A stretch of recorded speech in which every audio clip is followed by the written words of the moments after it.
let me tell you about a company that promised to save humanity from evil AI monopolies. Then let me show you the part where that same company became the evil AI monopoly. Stick around, because the ending genuinely gets worse than you're expecting. Picture December 2015. A group of the most idealistic, well-funded people in tech get together and make a very public, very noble promise. We are building artificial intelligence, they said, but don't worry, this one's different. This one will be open. This one will be safe. This one will never fall under the control of one giant corporation hoarding all the power for itself. Sam Altman, Elon Musk, a handful of other names you'd recognize, all standing behind a non-profit research lab with a mission statement so wholesome it practically glowed. They even named it accordingly. OpenAI, open right there in the name, practically a legal promise. Now, normally, when I tell you a story like this, I ask you to relax, sit back. This is just a nice little tech history lesson. Not this time, because somewhere between that noble founding and right now, this exact nonprofit quietly transformed into one of the most dominant, gatekeeping, rent-charging monopolies on the entire internet. And I promise you, the way they pulled that off is way sneakier than you think. So let's actually unpack how a company built on the word open became this closed, because it didn't happen with some dramatic villain twist. It happened through paperwork. Boring, quiet, perfectly legal paperwork. Here's your reframe. You probably think of OpenAI as just another tech company, a startup that got lucky, built ChatGPT, made a pile of money. That's not really what this is. This is a story about an organization that discovered, the hard way, that idealism doesn't pay electricity bills. And once you understand that one uncomfortable fact, everything else about this company starts making a lot more sense. Let's do the deep dive, because the mechanics here are genuinely fascinating in the way a slow motion car crash is fascinating. Training a large language model, the kind of system that eventually became ChatGPT, requires an obscene, almost cartoonish amount of computing power. We're talking hundreds of millions of dollars just to train one serious model before you've made a single dollar back. And a nonprofit, by definition, doesn't have investors lining up to hand over that kind of cash for equity, because there's no equity to give them. Nonprofits don't really do billion-dollar funding rounds. That's sort of the whole point of being a nonprofit. So in 2019, OpenAI did something that sounds almost contradictory if you say it out loud. They created a profit arm, a for-profit company nested inside the nonprofit, specifically designed so investors could put money in and get a return out, while technically, on paper, the original nonprofit board remained in charge of the whole thing. Legal gymnastics, basically. A structure so cleverly convoluted that it let OpenAI keep its halo, while quietly building the plumbing to become a real, profit-driven company underneath it. And it worked immediately. Microsoft stepped in with an initial billion-dollar investment. Just to be clear, that's real money, into a company whose original pitch was, we exist specifically to make sure companies like Microsoft don't monopolize AI. That $1 billion eventually ballooned to over $13 billion. Funny how quickly your principles get flexible once someone's offering to fund the thing you actually need, which, in this case, was an ocean of computing power that idealism alone simply cannot buy. Now, if you think the corporate money quietly took a backseat to the nonprofit mission after that, oh, buddy, let's talk about November 2023, because this is where the mask briefly, hilariously, slipped for the entire world to see. The nonprofit board, the one still technically in charge, abruptly fired Sam Altman. Their stated reason was that he hadn't been, and I'm using their actual phrasing here, consistently candid with them. Vague corporate language for something's clearly wrong here, but nobody's saying exactly what out loud. And for about 5 days, complete chaos.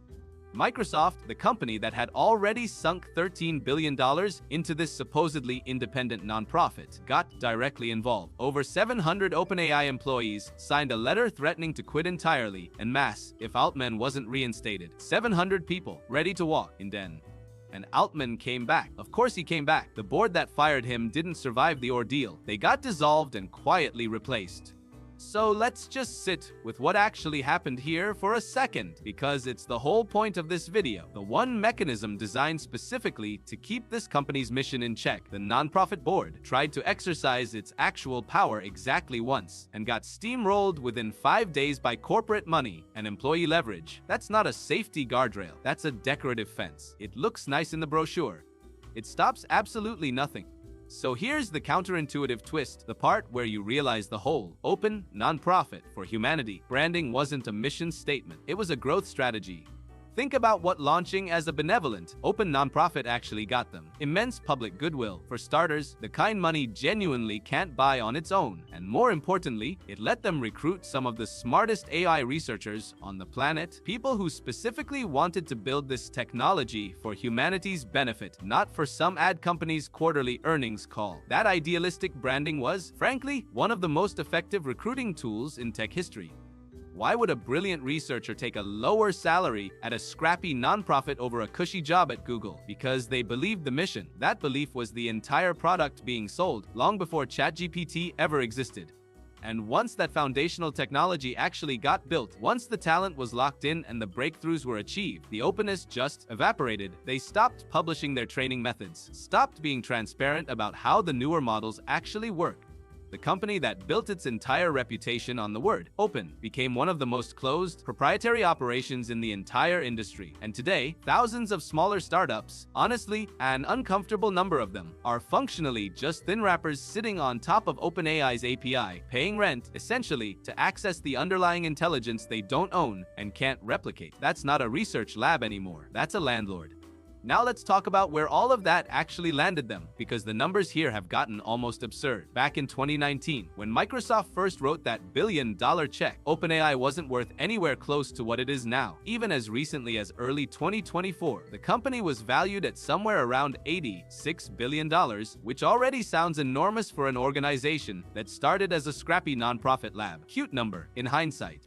Because by March of 2026, after closing a funding round worth over $120 billion in committed capital, OpenAI's valuation hit $852 billion. $852 billion. In about 2 years, this company roughly tanked its own valuation. Microsoft alone holds something like 27% of the entire company.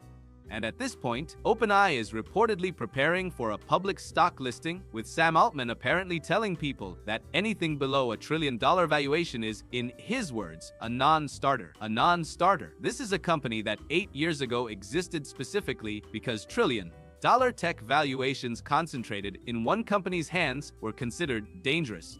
So there's your modern mirror, and it's not a subtle one. Every time you open an app that uses AI to summarize your emails, write your captions, generate your headshots, there's a very good chance, underneath all that shiny branding, you're actually just renting a small sliver of OpenAI's infrastructure through some third-party wrapper charging you a markup on somebody else's markup. The entire modern AI economy, the one supposedly built to be open and for everyone, now runs largely through the gate of one company's API pricing page. That's not a hypothetical monopoly risk anymore. That's just Tuesday. And here's the thing that should genuinely bother you. This didn't happen because Sam Altman is some uniquely evil cartoon villain twirling a mustache in a boardroom. It happened because that's simply what building the most valuable, most powerful technology on Earth does to any organization, no matter how it starts. Idealism gets you the talent and the headlines. Capital gets you the compute. And once you need the compute badly enough, the idealism quietly becomes a marketing footnote, right there next to the mission statement nobody reads anymore. So next time some brand new AI startup tells you their mission is to keep this technology open, safe, and free from corporate control, you're allowed to smile politely and ask one simple question. Who's writing your checks? And how many billions of dollars away are you from renaming yourself? Close it eye. Anyway, that's the story of how open became one of the most misleading words in tech. My mate's cold, my faith in mission statements is somewhere in a landfill, and somewhere in Cupertino, Redmond, and Menlo Park. 3 different companies are quietly drafting the exact same speech for whatever comes next.